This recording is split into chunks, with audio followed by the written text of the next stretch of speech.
What's happening now, Boogie? Universe 2018. Welcome everybody. Today I am really starting my bariatric surgery journey.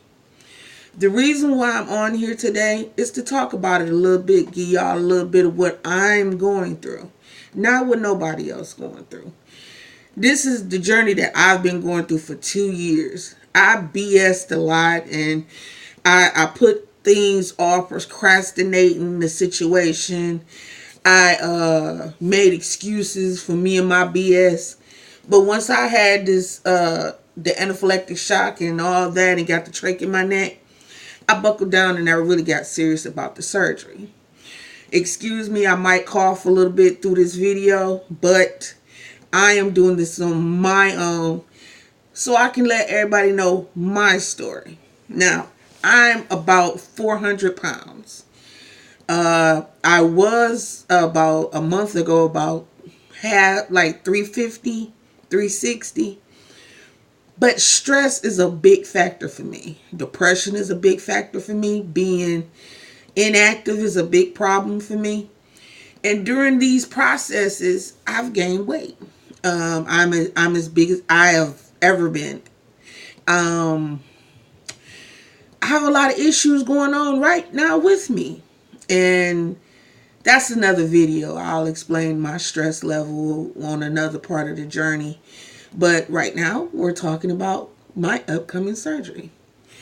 I just recently had a doctor's appointment the beginning of this month. And I had a stumbling block with my psychotherapy, which is my psychologist. She was trying to press on me the different behavior patterns that I had to change for the process of surgery, which meaning putting my fork down in between bites, chewing my food till it's almost liquefied, and drinking more water, and stop drinking pop and certain juices, and how to eat my meal to where it takes 20 minutes. Don't drink a half an hour before, half an hour after, all those type of things. Now, I'm not going to say I'm perfect at it because I'm not. I'm learning these things. I just recently started my pre-op diet. It's 4-in-1. It consists of breakfast, a shake, lunch, a shake, a mid-afternoon shake or a snack or something like that. Then my dinner, which is a regular dinner, a protein, a vegetable, and a starch. And then an evening snack. So it's called 4-in-1. The reason why I have to do this is because they probably want me to lose a little weight before the surgery, which is November 5th, as I said before, and I'm so excited. I'm a little nervous and a little anticipated. Well, I wouldn't say anticipated. I'd say a little anxious. You know, I ain't never went up on a major surgery, and this is a major surgery. You know, everybody says that is an easy thing to deal with, but it really ain't when somebody's cutting on your body. And then not only that, having the bariatric surgery, I have an elliptical hernia, which needs to be repaired. So I'm having 2 procedures done in one setting. It's not nothing major, I suppose. I don't know. But this is what I'm about to go through and undergo on the 5th of November. Now, by looking at this diet, the 2-week pre-op diet, they have me on Glucerna. Hunger Smart. It's a shake. It's like Ensure, Boost, you know, the little, you know, the ready-made shake thingies, like Slim Fast and all that kind of stuff. But this one deals with the diabetes. This one deals with lactose intolerance and stuff like that. And what I'm supposed to do is, like I said, I'm supposed to drink one for breakfast, which I had mine this morning. I'm supposed to have one at lunch. And then I'm supposed to have like a mid-afternoon snack. So that's like that's another shake or a fruit, which I will be doing applesauce instead of the shake. So, and at dinner, I have to have a piece of meat, the low-starch vegetables, a starch serving, and a fat 3 fat servings. That's what it says. So the total of my pre-op diet and plus my evening snack will be another shake. Altogether is 1,010 calories or 1,060 calories. That's the range of calories for the whole day of how many calories I can have. Now, I don't have a problem with that because it is basically teaching me discipline on what and what not I can do as far as this surgery. And by the way, I'm having the gastric sleeve procedure done, where they take out 80% of your stomach and they leave 20% in the shape of a banana. I'm not having the Roux-en-Y or the Duodenal switch, all those extreme gastric bypasses. I'm not having any of that. The gastric bypass and gastric sleeve are 2 different procedures. And let me explain why. When you get the Duodenal switch, the Roux-en-Y, they're rerouting different things, your intestines to your stomach and this and that to the stomach, and rerouting your intestines to this and that and all that. And they taking stuff away from your stomach. That's why people have to take a lot of vitamins and minerals and all that kind of stuff after having the surgery. The surgery I'm having is they're not taking and rerouting anything.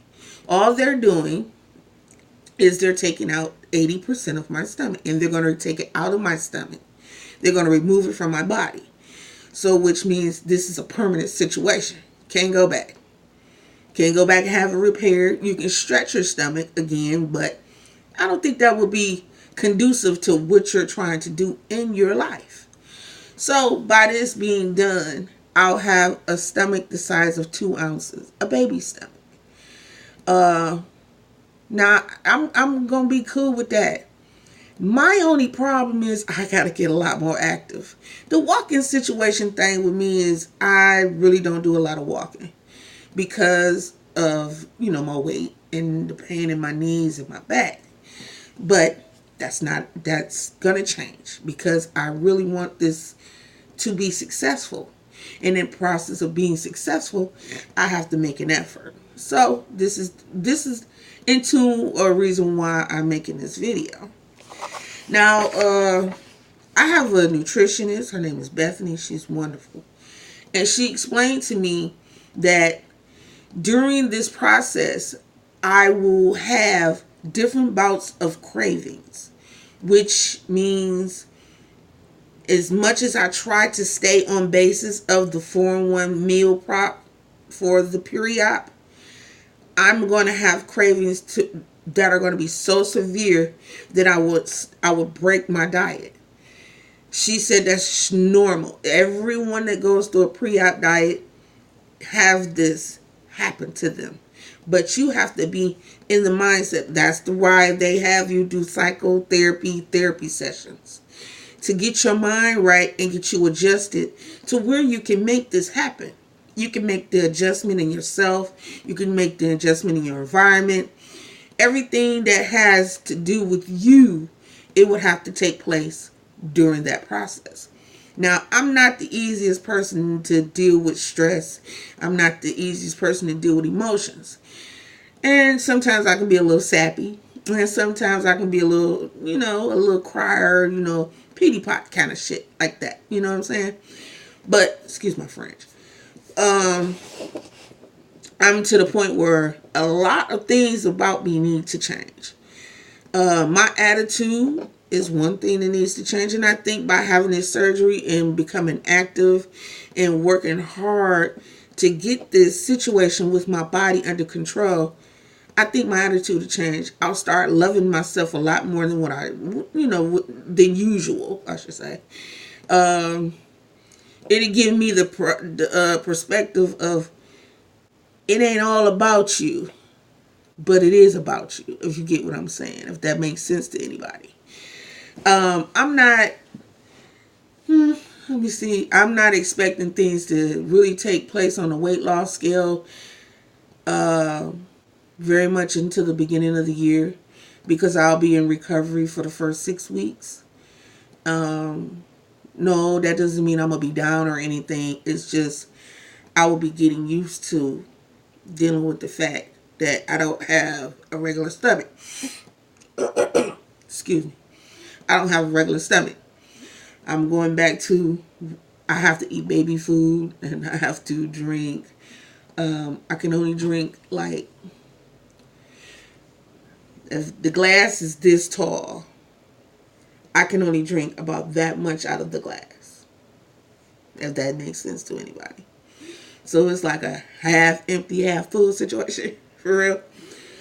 But just to be honest with you, it's gonna be trying, and it's probably gonna irritate me because I will be working so hard to try to make it work. But I'm not gonna give up. I was just talking to a girlfriend of mine about this situation, and I was telling her, I was like, whatever God places in this situation with this surgery, healing and getting well and everything, long as there's one thing for certain and another thing for sure, that I try to be healthy. That's all that matters to me. I don't care about the beautified part of it. I don't care about the clothes part of it.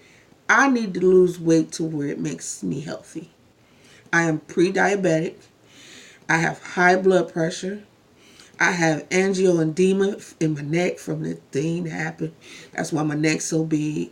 I suffer with water gain and water retention in my legs. I have cellulitis in one from falling in a manhole in Texas. My feet ain't all that pretty. I mean, it's a lot of things that needs to change. And by me losing weight, that'll give me a chance to make these changes in myself, which I've already started implementing. I redid my eyebrows. I did them a little smaller this time, and I'm letting my hair grow back. I got the perm out. This is all natural. I know it probably looked like a Brillo pad, but it's a process to all of this. And in this process,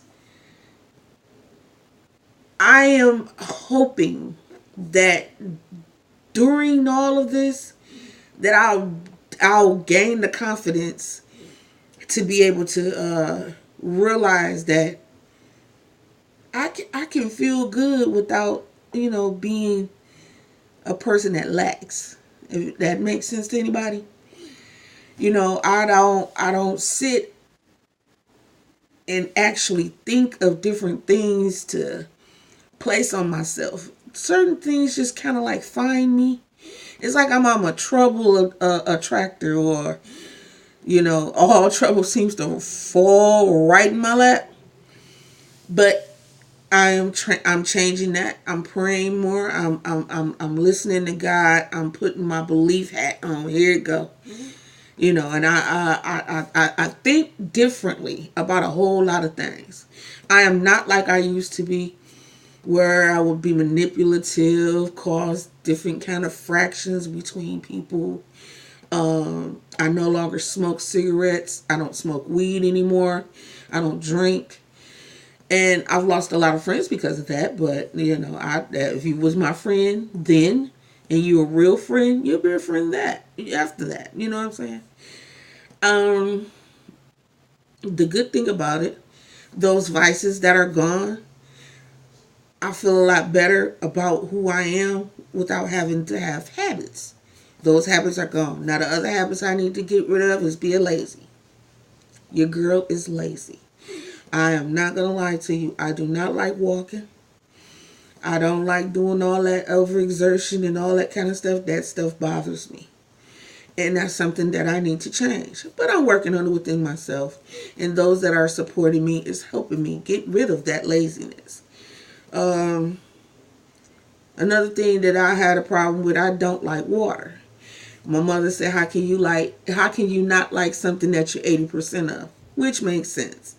And since I've started my journey, I have been drinking a lot more water, but I've added those Kool-Aid singles that are approved through the bariatric surgeon and center that I'm going through, which is Beaumont. Beaumont is the best hospital ever. Beaumont is great. Now, just last Wednesday, I had a bronchoscopy done. That's when they go inside. They shoot you with salt water in your lungs, and then they suck it out, and they clean up all the sludge and the grime and all that kind of stuff that's in your lungs. I've had it done before. This will be my second time. I had it done in January. I had it done last Wednesday. And that was to get me prepared for my surgery. Now, this tube that I have, that my tracheotomy tube, it's 2 pieces. Well, actually, yeah, it's 2 pieces. If I take this cap off, which is considered my speaking valve, where they call it the passy valve, I can breathe out, I can breathe in, but breathing out, I will have to use my nose and my mouth, which is teaching me how to redo my breathing through my mouth and nose. Now, the other part to it that I'll be talking about with my trach, and this is an important part of my surgery, is the inner cannula, inner base tube. And I'm going to show you why. This is considered the inner cannula.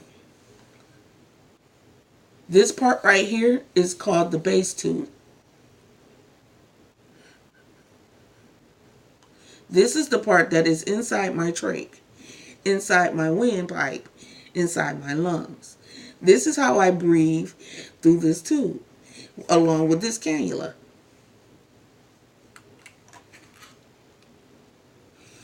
You put that back in, and it gives you a little bit, I mean, it's like a filter, if you want to call it that. It's a filter that keeps the tube and your lungs clear. It collects the mucus and debris that's inside your lungs. And then you have a suction machine that you can suck it out with. Without this, I can't talk. Excuse me.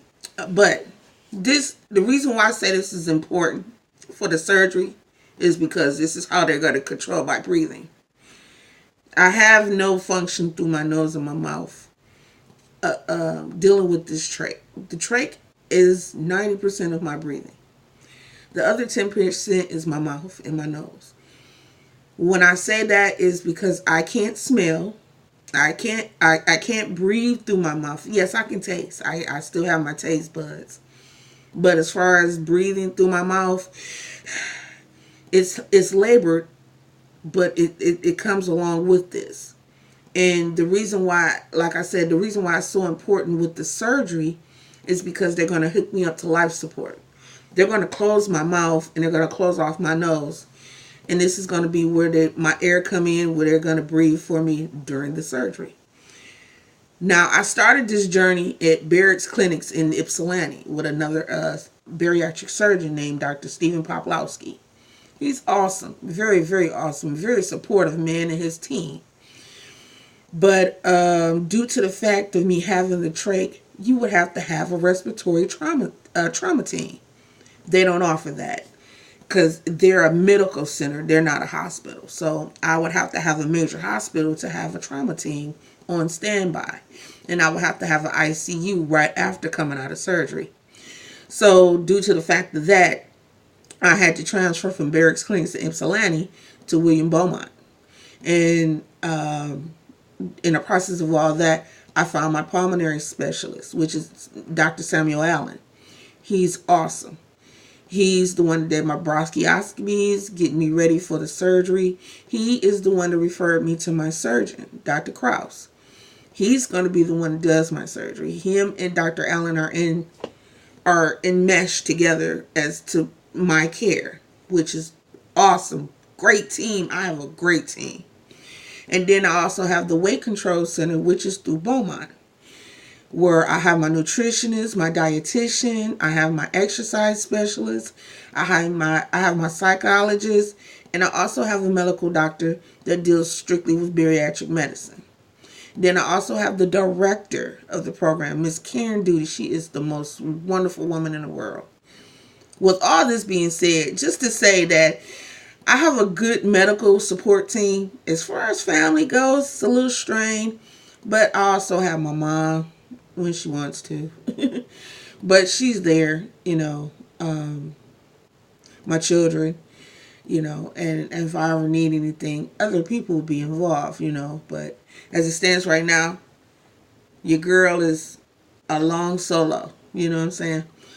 But with this surgery, it's going to be a big change for me. but it's going to be a big accomplishment for me.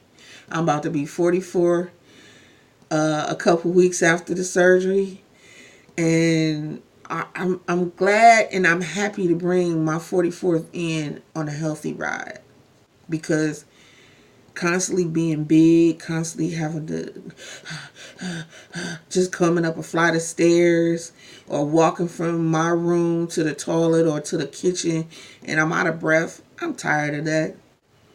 Losing weight is a very important thing for me, and having this surgery is going to be the most awesome thing ever.